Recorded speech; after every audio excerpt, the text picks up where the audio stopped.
حکومت نے نیب ترمیم جلدی میں کیوں منظور کی اور کیا اب عوام پر پیٹرول بم ہر ہفتے گرے گا؟ اس حوالے سے گفتگو کرنے کے لیے ہمارے ساتھ موجود ہیں نون لیگ رہنما اور وزیر اعظم کے کوارڈینیٹر برائے خیبر پختونخوا اختیار ولی صاحب۔ السلام علیکم سر، بہت شکریہ پروگرام میں اپنا قیمتی وقت دینے کے لیے۔ سر، اچانک سے حکومت کو یہ خیال کیوں آیا کہ پارلیمنٹ سے نیب ترمیم منظور کروا لی جائے؟ ایسی کیا جلدی تھی؟ بسم اللہ الرحمن الرحیم، بہت شکریہ۔ ترامیم دیکھیں، میں سوزین آپ کو پہلے بھی یہ بات بتا چکا ہوں کہ یہ آئین بنانا، آئین میں ترمیم کرنا، یہ اس پارلیمنٹ کا کام ہے، بنیادی کام تو اس کا یہی ہے۔ اور وقت کے ساتھ ساتھ جو ہے تو ان چیزوں میں تبدیلیاں بھی آتی ہیں، یہ it's a normal routine matter, it's not special, کوئی اس میں کوئی خاص بات نہیں ہے۔ اگر پارلیمنٹ قانون سازی نہیں کرے گی، پارلیمنٹ اگر آئین سازی نہیں کرے، مجھے بتائیے پارلیمنٹ کا پھر دوسرا کام کیا ہے؟ بنیادی کام تو اس کا یہی ہے۔ صحیح سر، ہمیں اس کے فنکشن پہ تو اعتراض نہیں ہے، ٹائمنگ پہ تھوڑا اعتراض ہے، اور یہ جو اجلت میں ہوا ہے اس پہ اعتراض ہے، کیونکہ ان قریب عمران خان صاحب کے کیسز بھی لگنے والے تھے جو کہ نیب سے ریلیٹڈ ہی تھے، تو ان کیسز سے لگنے سے کچھ دن پہلے ہی نیب ترمیم آ گئی۔ عمران خان کے تو اتنی پسوڑیاں ہیں کہ اس کا تو کچھ، اس کا سر پیرا نہیں معلوم، اس کا تو نیب کے ساتھ بھی واسطہ ہے، اس کا تو جو فوجی تنصیبات پر حملے ہوئے ہیں 9 مئی کے، اس کے ساتھ بھی اس کا تعلق ہے۔ فارن فنڈنگ کی کیس دیکھو تو اس میں بھی عمران خان ملوث ہے۔ عمران خان کا تو ہر کام میں، تو آپ اس کی ٹائمنگ کی بات جو ہے میں اس کے ساتھ ایگری نہیں کرتا۔ عمران خان کے معاملات ہیں ہی ایسے وہ ہے ہی ایسے کہ آپ کسی بھی قانون کو ہاتھ لگائیں گی، آپ کسی بھی دستور کو، کسی بھی انصاف کی فراہمی کے ادارے کے ساتھ آپ بات کریں گی، وہاں پر آپ بیٹھیں گی، دراصل آپ کے اتحادی بھی ناراض ہو جاتے ہیں نا کہ آپ لوگ اجلت میں قانونی جو ہے بلز پاس کروا لیتے ہیں، قانون سازی کر لیتے ہیں، اس دفعہ اتحادی بھی مان گئے۔ تو میں وہی تو آپ کو کہہ رہا ہوں کہ اتحادی اگر ہمارے نہ مانتے تو ہم قانون سازی تو نہیں کر سکتے تھے، نہ ترمیم کر سکتے تھے۔ اتحادی ہمارے، ہاں تھوڑا بہت ان کا رائٹ ہے، وہ ہم ان کے لاڈ اٹھائیں گے۔ یہ جو ترمیم میں نے پڑھی ہے اس سے تو مجھے یہی سمجھ آئی ہے کہ جو چیئرمین نیب ہیں ان کو ایک طرح سے ایکسٹینشن دی گئی ہے، تو سر یہ اچانک کیا ضرورت پڑ گئی ان کو ایکسٹینشن دینے کی؟ کیا حکومت کو ایک فرما بردار چیئرمین نیب چاہیے تھا؟ This is not only the matter of extension of chairman NAB.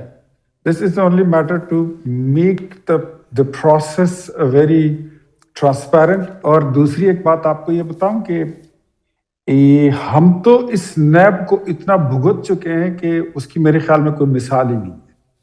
Imran Khan صاحب تو انہوں نے تو نیب کو اپنا ذاتی، جو چیئرمین نیب تھے گزشتہ ان کی حکومت میں، جسٹس ریٹائرڈ جاوید اقبال صاحب، وہ تو انہوں نے تو ان کو نیب جو تھا تو وہ تو ایسی تھی جیسے انصاف یوتھ ونگ انہوں نے بنا دی ہو یا ISF بنا دی۔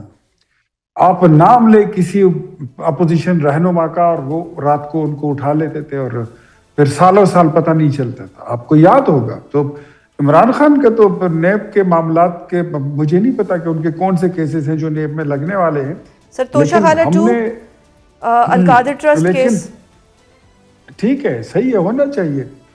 اگر کسی نے جرم کیا ہے تو وہ چاہے، اگر نواز شریف گزر سکتا ہے احتساب کی بھٹی سے، شہباز شریف صاحب گزر سکتے ہیں، آصف علی زرداری گزر سکتے ہیں، تو فریاد تارپور صاحب گزر سکتی ہیں، تو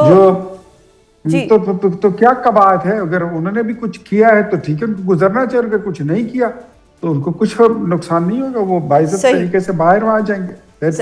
اختیار صاحب، موجودہ چیئرمین نیب نذیر بٹ کی 3 سالہ مدت ملازمت اب ختم ہونے جا رہی ہے، اور نئی نیب ترمیم کے ذریعے کیا نیب چیئرمین کی مدت ملازمت میں توسیع کا مقصد بھی نئی تعیناتی کا راستہ روکنا ہے تاکہ وزیر اعظم اور اپوزیشن لیڈر میں مشاورت نہ ہو سکے اور ایکسٹینشن سے کام چلتا رہے؟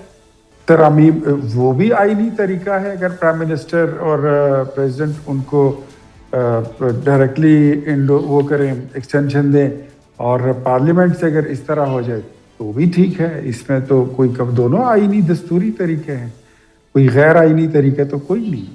یہ تو ویسے میرے خیال میں آپ کو سمجھنے میں کوئی غلطی ہو رہی ہے، مجھے تو دونوں چیزیں ٹھیک لگ رہی ہیں۔ صحیح سر، بیرسٹر گوہر نے بھی کہا ہے کہ اگر انہوں نے اس طرح کرنا ہی تھا تو اپوزیشن لیڈر اور پرائم منسٹر صاحب مل کے مشاورت کر لیتے۔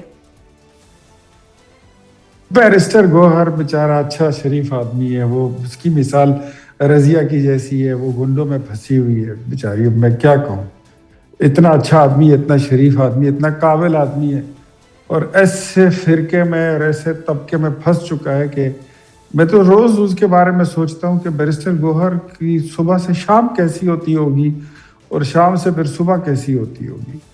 کہیں پہ ان کی سوشل میڈیا رگڑتی ہے، کہیں پہ ان کی پارٹی کے جو بانی ہیں عمران خان صاحب ان کی بہن ہے، کہیں پہ ان کی بیگم، کہیں پہ وزیر اعلیٰ اپنی لائن لے رہا ہے. تو بیرسٹر گوہر اچھے آدمی ہے، وہ ان کی باتوں پہ میرے خیال میں کوئی تبصرہ نہ ہی کروں تو بہتر ہے. اگر آپ نے ایکسٹینشن دینی ہے چیئرمین نیب کو تو اس پر بھی آپ مشاورت کریں گے اپوزیشن کے ساتھ یا اس کی ضرورت نہیں ہوگی؟ ڈیفینیٹلی ہم تو مشاورت ہر بات میں کرتے ہیں، لیکن اپوزیشن جو ہے تو آپ کہتی ہیں اس کو پی ٹی آئی کو، تو اب پی ٹی آئی جو ہے تو وہ اپوزیشن نہیں، صحیح، وہ ایک فارن باڈی ہے اور دیٹ ہیز بین پروون. اور ان کا ہماری جمہوریت کے ساتھ، ہمارے پارلیمنٹ کے ساتھ کیا تعلق؟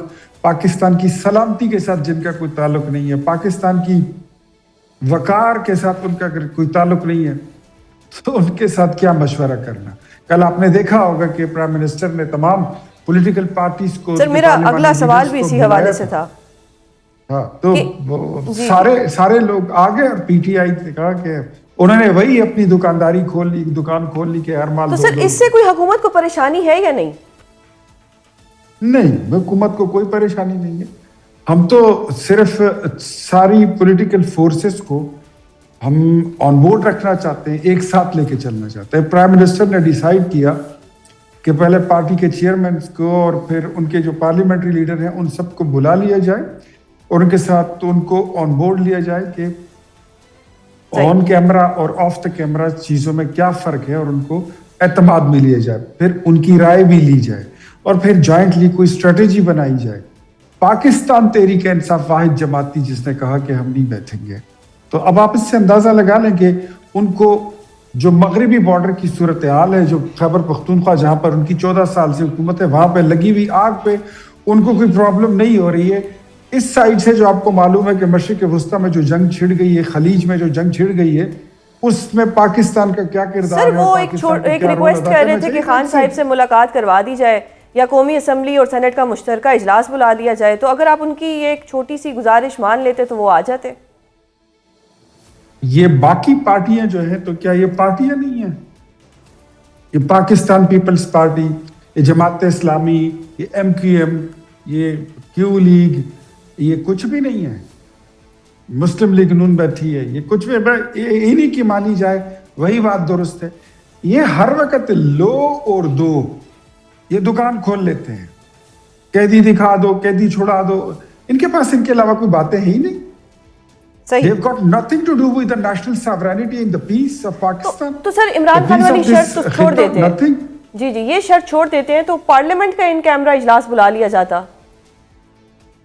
تو یہ بات اگر یہ ادھر آپ کے ساتھ ٹی وی میں آ کر کرتے ہیں، پریس کانفرنس میں کرتے ہیں، تو ان نمونوں کو چاہیے کہ یہ بات ادھر جا کے بیٹھتے وہاں پر پرائم منسٹر کے میٹنگ میں، اس بیٹھک میں، اور اپنے ساتھ 2-4 پولیٹیکل پارٹیز کو بھی ملا لیتے. تو ہم شاید جو اکثریت کا فیصلہ ہوتا ہے سب سے پہلے یہی ہوتا ہے کہ ملک کے بڑوں کو بلایا جاتا ہے، ملک کے بڑوں کے بعد پھر ان کی پارٹیز ہوتی ہیں، پھر پارلیمنٹ ہوتا ہے. یہی طریقہ کار ہوتا ہے. سر وہ کہتے ہیں کہ ہم ایک بے اختیار وزیر اعظم کے سامنے نہیں بیٹھ سکتے. کل ہمارے پروگرام میں جنید اکبر صاحب نے یہ فرمایا ہے. جنید اکبر صاحب خود کتنا عقل مند ہے، اس کے پاس کتنا اختیار ہے ہمیں پتہ نہیں ہے. اپنی حکومت کے ہوتے ہوئے اپنے ڈی سی کو چینج نہیں کر سکتا، اپنے علاقے کے ڈی پی او کی ٹرانسفر نہیں کر سکتا. اس کی وائس نوٹس کیا ہم نے نہیں سنی ہوئی ہے؟ ان کا وزیر اعلیٰ کتنا با اختیار. یہ اپنی حکومت میں عمران خان کے ہوتے ہوئے کتنے با اختیار تھے ہمیں نہیں پتا تھا. ان کے پاس تو اللہ معافی دے سانس لینے کی بھی جو تھی تو اجازت نہیں ہوتی تھی. یہ کسی کے اختیار کو کیا سمجھتے ہیں؟ جن لوگوں نے ایٹمی دھماکے کیے ہیں وہ بے اختیار ہیں، اور جو قاسم سلیمانی کی موت پر، ایرانی لیڈر کی موت پر امریکہ کے پریزیڈنٹ ٹرمپ کو مبارکباد دینے کے لیے کال کرتا ہے، وہ ان کو با اختیار لگتا ہے، وہ ان کو خوددار لگتا ہے. بیوقوف لوگ ہیں اور بیوقوفوں کی طرح باتیں کرتے ہیں.